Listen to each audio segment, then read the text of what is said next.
D'accord. Le cannabis qui fait rire ceux qui le fument, paraît-il, mais dont le narcotrafic fait des dizaines de morts chaque année en France. Il alimente le banditisme et il gangrène les quartiers. Les candidats à la primaire de la gauche se déchirent sur la question. En tout cas, la politique très répressive mise en place en 70 en France n'empêche pas la France d'être un des plus gros consommateurs d'Europe. La légalisation est-elle la panacée? On en parle après la mise au point de Sandrine Le Calvez. Un système mafieux, des règlements de compte en pleine rue à Marseille. Dans les Bouches-du-Rhône, en 2016, 34 personnes ont été tuées par balle. La majorité était liée au trafic de cannabis. Une économie parallèle qui prospère et plombe certains quartiers. C'est dans ce contexte d'insécurité que 150 personnalités marseillaises ont lancé hier un appel pour la légalisation du cannabis. Quand on voit que l'année dernière, on a eu un nombre d'assassinats aussi important, il n'y a qu'une solution, c'est de rentrer dans une logique de légalisation. Le débat est relancé, d'autant qu'à gauche, les candidats à la présidentielle se sont emparés de la question. Les résultats des politiques du tout répressif et de la prohibition sont un échec. Il faut éviter que demain, des jeunes achètent du cannabis de mauvaise qualité ou du cannabis avec des taux de substances psychoactives, les THC, trop élevés. Sur les 7 candidats qui s'affrontent dans le cadre de la primaire, 4 sont favorables à la légalisation. Chez les candidats libres à la présidentielle, Emmanuel Macron s'interroge encore.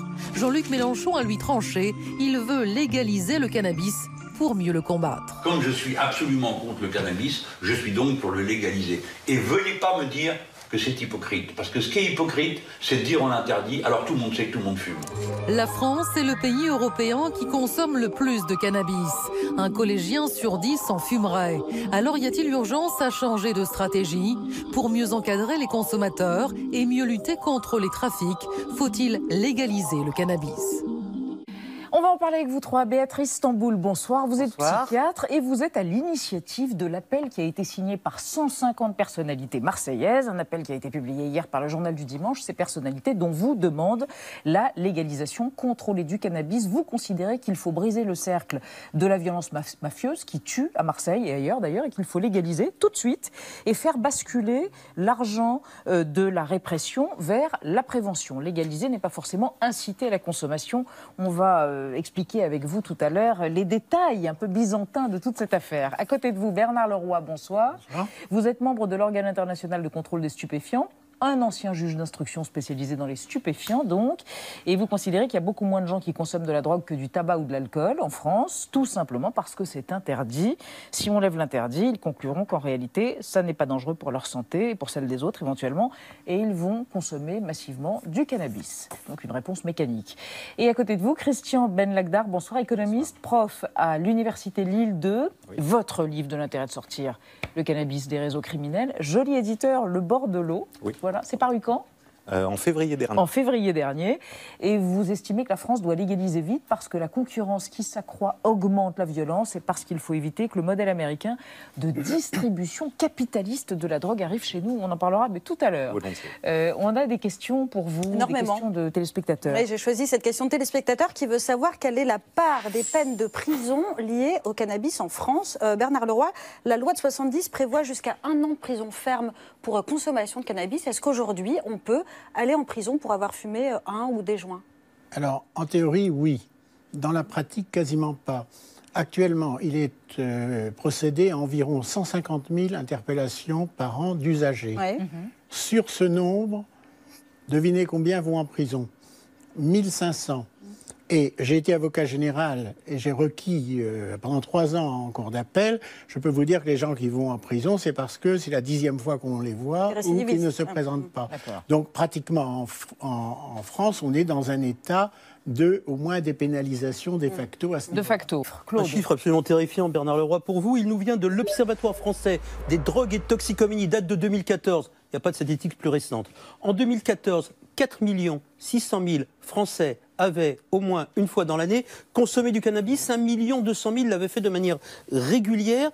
Nous sommes, Christian Benlagdar, le pays recordman du monde, pratiquement, en termes de consommation par rapport à la population? En tout cas, d'Europe, c'est déjà bien. C'est déjà bien. Effectivement, on a des prévalences qui sont très, très, très élevées, très, très importantes. Vous aimez alors prévalence? Prévalence, c'est le nombre d'usagers. Voilà, on fume beaucoup. On fume beaucoup, alors même qu'on a la législation la plus stricte, la plus restrictive en Europe. Donc, on fume plus que les Hollandais.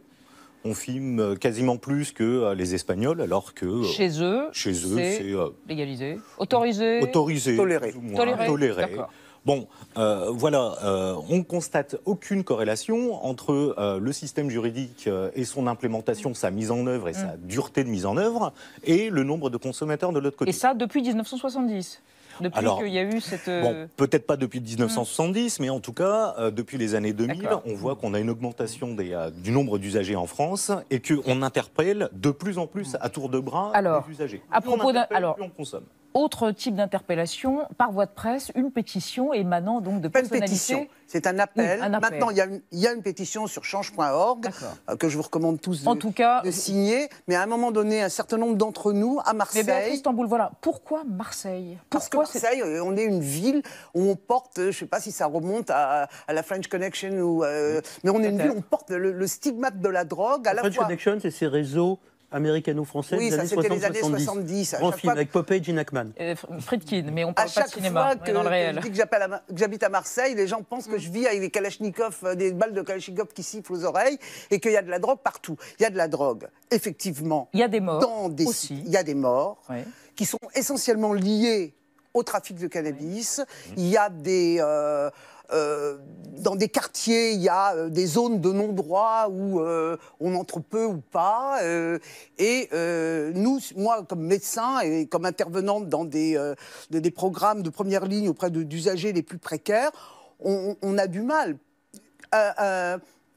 Un produit qui est prohibé, si vous voulez, la prohibition n'engendre pas la possibilité réelle pour les personnes d'accéder dans des bonnes conditions quand ils ont des problèmes liés à la consommation, aux personnes qui pourraient les aider. Béatrice Tamboul, on voudrait comprendre, ça vient de Marseille, parce qu'il y a des guerres de la drogue, parce que des enfants très jeunes sont des guetteurs.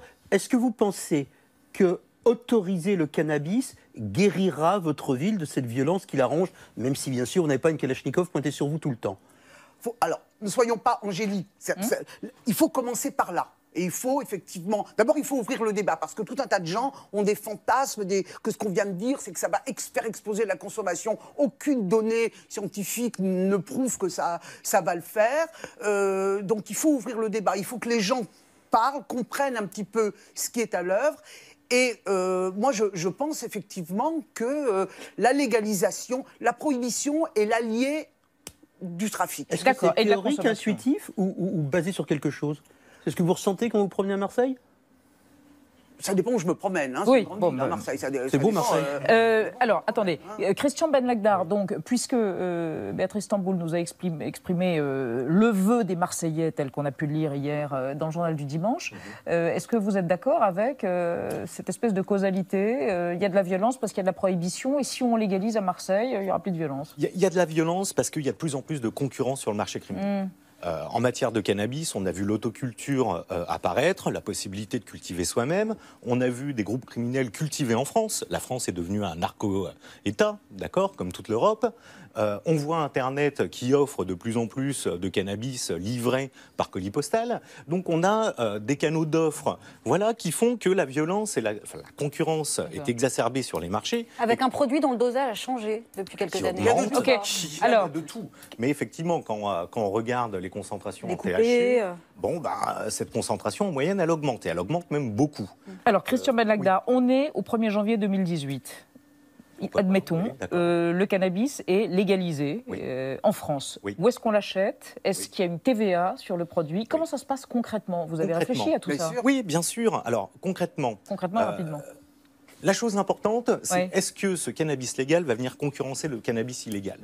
Il va le concurrencer si son prix de vente est inférieur, au moins inférieur, pour des qualités identiques à celui qu'on trouve dans la rue. On le trouve où? Alors on le trouve. On le trouve où? On le trouve, ça reste à discuter. Supermarché, on le trouve en pharmacie, pourquoi pas pour le cannabis thérapeutique. Dans des magasins. Au bureau de tabac, pourquoi pas, même si j'y suis pas trop favorable. Sur des magasins dédiés.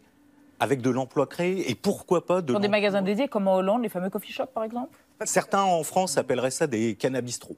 Pourquoi pas? Ah, des cannabistros, vous avez déjà trouvé le nom. Enfin, c'est pas de moi, mais pourquoi pas? Juste quand même, votre sentiment sur cette... Aucune expérience n'a réussi dans le passé. La Hollande, en 1976, ils ont commencé à autoriser 30 grammes. C'était une catastrophe. Ils ont été obligés de réduire progressivement. Maintenant, on ne peut avoir que 5 grammes. Ils ont été obligés d'empêcher les étrangers d'y accéder. Non, Non, laissez-moi finir. Je dis que la réforme, une telle réforme ne va pas protéger le consommateur, mais l'exposer davantage. Pourquoi ? Parce qu'en réalité, les gens ne se droguent pas parce que c'est interdit. On se drogue parce qu'à notre époque, on est dans la culture du produit réponse à tout. Et dans le champ de l'illicite, le cannabis est le formidable moyen pour éviter d'affronter la réalité. L'OICS... C'était déjà comme ça au 19e siècle avec Baudelaire et Thomas de Quincey. Auquel j'appartiens, a enquêté dans le Colorado, et nous allons sortir notre rapport le mois prochain. Qu'est-ce qu'on a découvert? C'est un échec ce qui se passe dans le Colorado. Pourquoi? Colorado, qui est un des États américains qui ont dépénalisé, légalisé. Alors, il y a toute une série de raisons. Admettons qu'ils vendaient, les trafiquants, l'once, $75. L'État l'a mis à 50. Le crime organisé l'a mis immédiatement à 35. Par ailleurs, et donc, les gens vont chez le crime organisé qui vend un cannabis de meilleure qualité. Alors, vos deux voisins, Bernard Leroy, ont l'air absolument... Parce qu'il y a toute une série d'arguments. Il faut qu'on puisse vous répondre. Oui, mais on a le temps. Ah non, on n'a pas tant le temps que ça. On n'a pas le temps. Le temps passe, vous savez. Quand vous dites que c'est une catastrophe, c'est pas du tout ça qui est en train de se passer. Ça, c'est une vision péjorative, c'est un constat. Etc. Et il y a même un rapport épidémiologique local là-dessus. Actuellement, ce qui se passe dans les pays qui dépénalisent ou qui légalisent, c'est qu'ils défrichent un domaine où il n'y a pas d'antécédent. Donc ce que mon voisin appelle des échecs sont en fait des réajustements et c'est des choses... C'est le début. Bah oui, enfin je veux dire... il est trop tôt pour avoir un retour d'expérience 4 États valide aux selon vous. États-Unis. On a 5 maintenant depuis 1920. 5 maintenant avec la... On a 19 expériences fondamentales. Elles ont toutes échoué. Claude, vous pourriez alors, si vous le dites comme ça... Si vous le dites comme ça, oui. Alors que le modèle actuel de prohibition est une réussite totale. C'est ça que vous sous-entendez. Non, je reconnais l'échec. Elisabeth, faites tourner la parole. La tourner d'autres objets. Je pense qu'il faut prendre en compte la réalité. Alors, Bernard Leroy, on va écouter avec Claude quelqu'un aux États-Unis qui a un point de vue extrêmement radical sur la question. Oui, parce que ce débat que nous avons sur ce plateau traverse aussi la société politique et culturelle américaine. Voici Jeff Sessions qui va devenir ministre de la Justice du nouveau gouvernement américain avec le nouveau président Donald Trump. Voilà comment il évoquait en termes moraux le cannabis en, je crois, avril dernier. Cette drogue est dangereuse. Ce n'est pas un jeu, ce n'est pas drôle, ce n'est pas quelque chose à prendre à la légère. Il faut envoyer un message clair. Les gens bien ne fument pas de cannabis. Renoncer à ce message, rendre cette drogue socialement acceptable, c'est augmenter la demande. Christian Ben Lagdar, comment est-ce qu'on régule des sociétés où cet enjeu autour du cannabis est devenu presque un débat identitaire politiquement? Il y a ceux qui considèrent que c'est mal de fumer, on en a eu un exemple, et les États plus pragmatiques, plus libéraux, plus ouverts, qui ont raison ou tort, qui sont pour la dépénalisation. Comment on fait pour avoir une vision commune aujourd'hui? Je ne sais pas. Je ne sais pas. Parce que sur le terrain moral, je ne sais pas pourquoi un usager est quelqu'un de mauvais et un non-usager... Parce que Bill Clinton inhalait pas. Ah oui, c'est ça, oui. Non, par contre, ce que je sais, c'est que les modèles de légalisation importent. Le modèle du Colorado est très basé sur le business, les affaires, le commerce. La publicité est autorisée. Les Américains sont pragmatiques. Voilà, d'accord. Donc on a oublié... dont vous ne voulez pas. Il n'y a pas le versant sanitaire. Absolument, le versant santé publique est plutôt omis. On a des innovations produits, on a des sucettes au cannabis au Colorado. Alors qu'on ne s'étonne pas qu'on ait des accidents mortels de la route derrière. Le cannabis ingéré met plus de temps à se faire ressentir, etc. C'est tout ce qu'il ne faut pas faire. Si on veut un modèle de santé publique avec un cannabis légalisé en Alors, France, où faut-il aller le chercher plutôt? Il faut aller le chercher sur 2 modèles, me semble-t-il. Le premier, c'est celui du tabac. La convention cadre de lutte anti-tabac de l'OMS, mise en œuvre dans tous les pays du monde quasiment, produit des effets. Les prévalences, le nombre d'usagers de tabac diminue en France. D'accord. Et le deuxième Le deuxième, c'est celui des jeux d'argent et de hasard en ligne. On a libéralisé les jeux d'argent en France en 2010, avec un cadre, avec Et une on a loi 6 ans de recul pour se rendre compte que les usagers problématiques n'augmentent pas. qu'on a des rentrées fiscales, qu'elles servent à faire de la prévention, de la réduction des risques du jeu pathologique, et on a un modèle de santé publique plutôt intéressant. C'est-à-dire qu'on dépénalise, puis on combat. On légalise, puis on cherche à réduire, à contrôler. On n'aura jamais zéro consommateur de quoi que ce soit. Il faut en être conscient. Il faut avoir le moins de consommateurs problématiques possible. Un volet intéressant, le volet thérapeutique. Le point thérapeutique, Nadia. Oui, et là aussi, il y a des désaccords très nets. C'est-à-dire que d'un côté, il y a une littérature scientifique qui va prêter au cannabis des vertus thérapeutiques, une action antispasmodique, par exemple, antinauséeuse. Il agirait sur l'anxiété, sur la douleur et sur les inflammations. Et puis de l'autre côté, il y a des scientifiques, des laboratoires, des politiques qui vont nier ces effets. Et pourtant, l'usage médical du cannabis, qu'il soit naturel ou de synthèse, est toléré, voire légal, dans de plus en plus de pays, en Israël, au Canada, en Espagne, bientôt en Suisse, bientôt en Allemagne et dans 17 États américains. 21. Et justement, 21 maintenant. Et justement, des chercheurs américains ont publié une étude sur les effets de la consommation du cannabis sur la consommation de médicaments. Et la conclusion est très claire. Quand un médecin prescrit du cannabis, eh ben, il prescrit moins de médicaments. Des exemples, dans les États où le cannabis est légal, les médecins ont prescrit 1826 doses d'antidouleurs en moins que dans les autres États, 541 antinauséeux en moins et à peu près autant d'anxiolytiques et d'antidépresseurs. Et la même étude a relevé que le cannabis médical faisait économiser de l'argent aux États, 165 millions par an en tout. Béatrice Tamboul, pardon, pourquoi cette question-là, elle est encore plus taboue aujourd'hui en France, la question du cannabis médical? De toute façon, en France, tout est très compliqué, tout est idéologique, etc. Mais peut-être, pour reprendre ce que vous disiez sur les difficultés de reconnaître les vertus thérapeutiques du cannabis, donc je conviens que c'est pas forcément mon domaine d'excellence, mais enfin quand même j'ai. Vous êtes docteur, oui. Ça pourrait être lié justement au lobby des marchands d'antidouleurs qui n'ont pas tellement intérêt à ce que. Bah voilà, c'est qui verraient ça comme une concurrence. Une concurrence déloyale, un peu déloyale. Vous avez un point de vue similaire, Bernard Leroy, sur la question? Bien sûr, on a autorisé l'utilisation à des fins médicales de la morphine. Oui. On peut utiliser le cannabis à des fins médicales. Et la commission des stupéfiants en 1989, l'a autorisé sous une forme qui s'appelle dronabinol.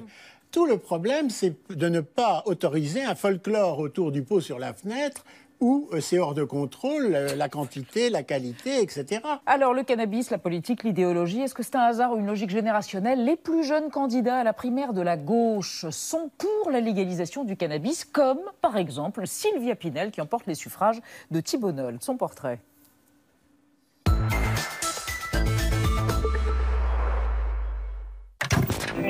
Ils ont fait preuve d'engagement et méritent bien quelques encouragements.